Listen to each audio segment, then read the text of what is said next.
Showtime! The Capital G show starts right now.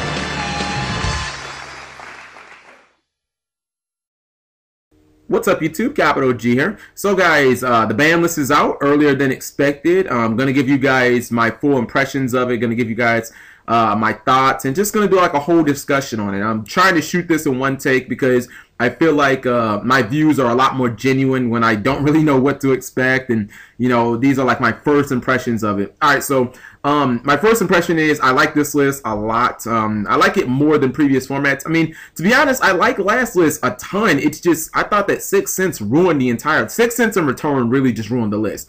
Other than that, last list would have been a near flawless format. But anyways, let's go into the bans. Dragon Ravine, Return from a Different Dimension, Self-Destruct button, and 6 cents. We'll start with Ravine. I said this in my video yesterday. I really didn't believe it. I don't think anybody did. This is one of those situations where I think like players kind of talked Konami into this because, you know, everybody kept talking about, well, maybe Dragon's Ravine should get hit, and I never really thought that was even a possibility. I mean, I know that it has the effects of, you know, 2 different effects. You can search stuff to your hand, but you know, I never really saw it as like an overpowering card. I think that Dragon Rulers came along and they just worked in conjunction with this card so well, and it was just collateral damage, quite frankly. Like, I don't even understand how the Dragoonity deck can work anymore unless you're just maxing out on Card of Consonants and upstarts. I really think that this deck is going to have all types of consistency issues. I really don't know if Dragoonity can ever be tier 1 again. Some people would argue that Dragoonity Dragon Rulers might have been the best deck of the format, and I guess it's unfortunate that Ravine got hit. I thought maybe a limit would have been pushing it, but to outright ban it, I did not see that coming. But I really don't have any opinions on if I like it or don't like it. Like, it doesn't really matter to me. Next up, Return from a Different Dimension, much needed. Probably the second most needed card to be banned. Some people would make an argument that it wasn't doing anything without Dragon Rulers, but I think that that's hogwash because eventually Konami would have released another deck that had to do with banishing, and then people would have realized that this shit is OP. I mean, you pay half your life points and summon 5 monsters. Like, where's the downside? And the thing about Dragon Rulers is they were even worse because if your opponent MST'd it and you chained it and you got all your Dragon Rulers in defense mode, okay, well, when they got banished at the end of the turn, they triggered again, so you just searched a bunch of cards. So Dragon Rulers, there was absolutely no downside. People could say, well, the monsters will get banished. Okay, well, they still trigger. Self-Destruct button, thank God. Like, why was this card created? I mean, there are just some cards in Yu-Gi-Oh! That should not exist. Like, why have you been stressing since, I believe, 2008 that we don't want ties in the game? Like, a lot of people say that's one of the reasons why Ring of Destruction remains banned is because Konami doesn't want ties. But yet you kept Self-Destruct button in the game for, like, how long? I mean, this was a fucking Invasion of Chaos card? Oh my God, Invasion of Chaos, that's what, like 2003 or 2004? I mean, come on, we're talking about 10 years in the game. That's fucking retarded. 6 cents. I thought that 6 cents ruined the later half of last format. I think that this is one of the most egregious cards ever. I think, in my personal opinion, I've said it once, I'll say it again, it is the single most powerful card ever created in Yu-Gi-Oh! I put it above Yada, I put it above Chaos Emperor Dragon because you can play 6 cents in every single deck from Burn to Exodia to everything, and there practically is no downside in most decks. So I think 6 cents was just, it was stupid to even make that card legal. Like, they didn't do it with Temple of the King, so I don't understand why they did it with this card. Okay, so newly limited to 1. Blaster, Dragon Ruler of Infernos, Debris Dragon, Magician of Faith, Redox, Tempest, Tidal, Divine Wind of the Mist Valley, Final Countdown, Sacred Sword of the 7 Stars, Spellbook of Faith. Okay, so we'll start with the 4 big dragons. Well, we all know one thing. Dragon Rulers are dead meats. A lot of people tried to argue, oh, well, if you put them at 2, you know, they would still be a really, really good deck. I don't know about that, to be honest. Not with Sacred Sword still limited. We don't even have to worry about those thoughts and possibilities because they're all at 1, which means that you cannot make a coherent deck with them anymore. I mean, I see them as now just splashable cards and themes which that was probably Konami's original intention. You know, putting the cards at 3 to begin with was probably a dumb idea considering you could summon them from the hand or from the graveyard using practically anything. Dragons, attribute monsters, whatever. They were just, and the stats on them were just fucking retarded. Like, I thought that Blaster, if any of them went to 1, I was so certain that it was going to be Blaster because of his pop shit ability. But, you know, I definitely think that they needed to go to 1. And Sacred Sword, he could go to 1 with them because that card just took the thought process out of the deck. Like, it basically said, activate this card with a Dragon Ruler, draw 2 cards, and go +1. Like, it was stupid. You know what I mean? And people talk about, you know, Destiny Draw was OP back in the day. Like, damn, at least Destiny Draw didn't guarantee a +1 unless you used it with Malicious. That card was just, it was very, very poor design when you released it in the same set as the Dragon Rulers. What else we got? The Breed Dragon, I can kind of see that. I think that it is probably a little more to do with Dragon Rulers. You know, people were playing cards in the deck that just really worked in conjunction with Dragon Rulers and then in conjunction with the Breed Dragon. I don't really think that this card needs to go at 2. I mean, synchro summoning is still really not difficult, and people will throw cards in their deck just because they're debris targets, you know? So I think that Debris Dragon has always been one of those cards that it's not powerful on its own, but the stuff that it can make is powerful. You know, the fact that it can make Black Rose and nuke the field, or you can get level 4s and just Xyz summon because there are no restrictions on that. You know, I think that it's a card that it's rightfully placed at 1.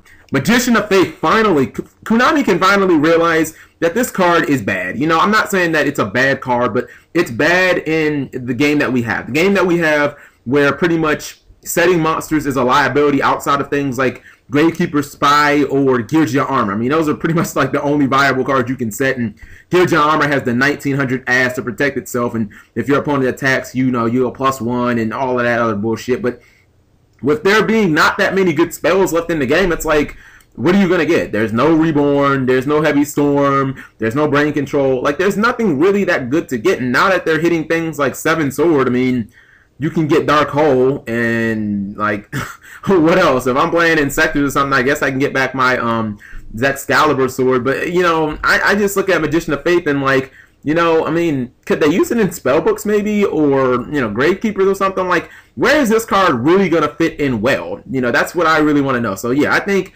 Magician of Faith could slowly end up going to 2. I don't know about 3, but 2 I think it would be fine. So at 1, it's definitely good. Divine Wind of the Mist Valley. I kind of thought that this card was already restricted.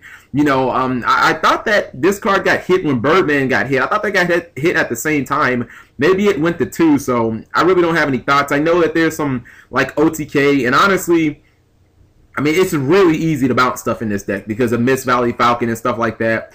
I mean, and if if they got, like, Ravine getting hit, then obviously a card that causes an OTK, I think it might be an FTK also.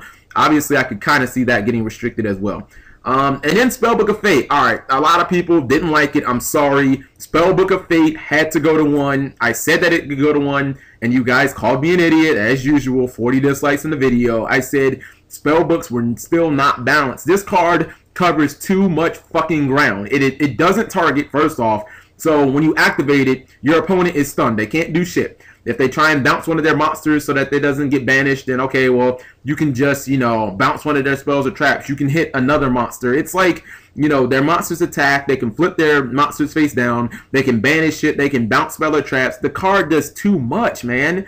And then it's searchable by like half the deck. It's searchable by Power and Crescent Library and Secrets and Blue Boy. And I just think that, you know, once your fate is gone, you should really have to fucking jump through hoops to get the card back. I don't like the fact that it's just too damn powerful. And it's a quick play. You know, it's like, outside of Wisdom, I think that's like really the only quick plays in the deck. Quick plays are so fucking hard in the game to stop. You know, there is no, there's no anti-quick play card. You know what I mean? Like, other than Invader of Darkness, which is complete ass and 2 tributes. You know, there's no good answer to quick plays in the game of Yu-Gi-Oh! That's part of the reason Book of Moon got restricted, because it was so damn hard to stop. Like, traps are not that hard to stop because you got Decree, you know, spells. Well, you had Imperial Order, but they banned that. So, anyways, let's see. What else we got?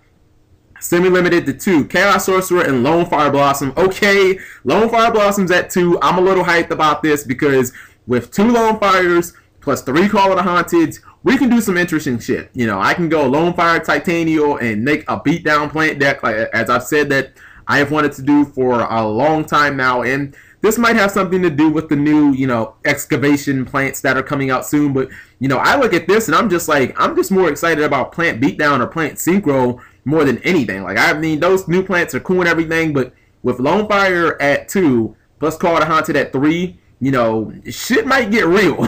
You know, plants might become a viable deck for, you know, at least top 8ing or regionals and stuff like that. Chaos Sorcerer to 2. Let's see. BLS is at 1. Chaos is at 2.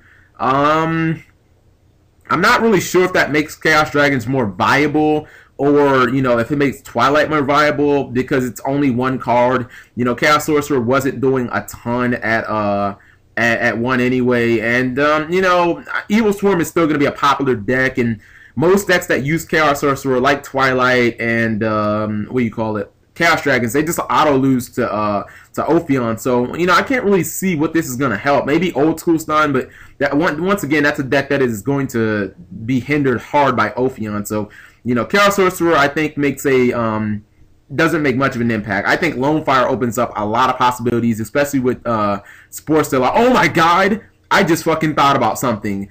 I can play Karakuri Plants. I just fucking realized that. Like, the Machine of Karakuri Plants, like, that deck might actually be fucking viable again now. You know, where you used to summon Fortress, they used to special summon Fortress, and then play Lonefire, and then you could get fucking Spore. Oh my god, like, wow.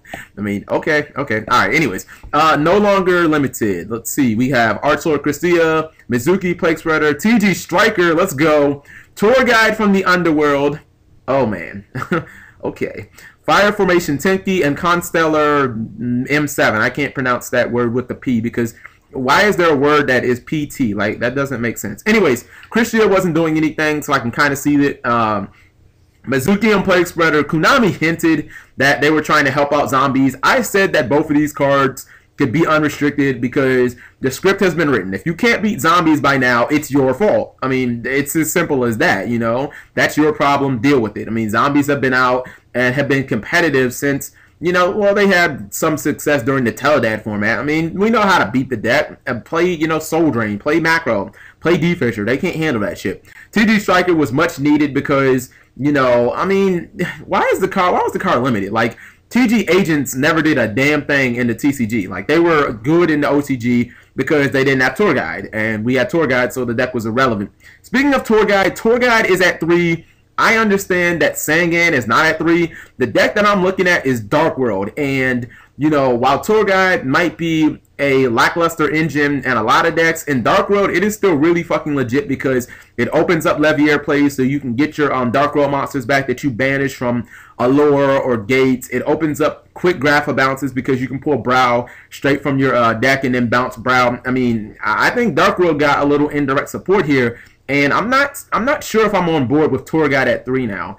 Fire Formation Tenki, I think, was way too premature. I think that at 2, it was perfectly fine. The card, I think that it's on a Rota level, and I say that strictly because, yes, I do understand that the card pool that it searches is a lot smaller, but when you have Fire Formation monsters that they can launch to Tenki to do things like blow up spells and traps, and they can blow up back row, then, you know, I have a little bit of a problem with that. So, you know, I thought that Fire Formation Tenki might have been heading the other way. I think that it going to 3 was probably a bad thing, but initial impressions as far as what's going to be good, definitely Harpies, plants, anything machine based. So once again, Karakuri and Georgia, I mean, Konami they proved that they will not hit those decks. So let me know what you guys think of this list. Oh, I'm sorry, I forgot about Final Countdown. Final Countdown is at 1, and yeah, it's not a legitimate win condition. I don't understand the point of putting it at 1. Why not just ban it outright? You're tempting somebody. Like, somebody in this country is going to lose to a Final Countdown player who plays 1 Final Countdown, and it's going to be Konami's fault because you should have just banned it, because outside of Final Countdown, there's no way to effectively play the card. So let me know what you guys think. Sorry I talked so much, and yeah, take care. Subscribing makes life happy.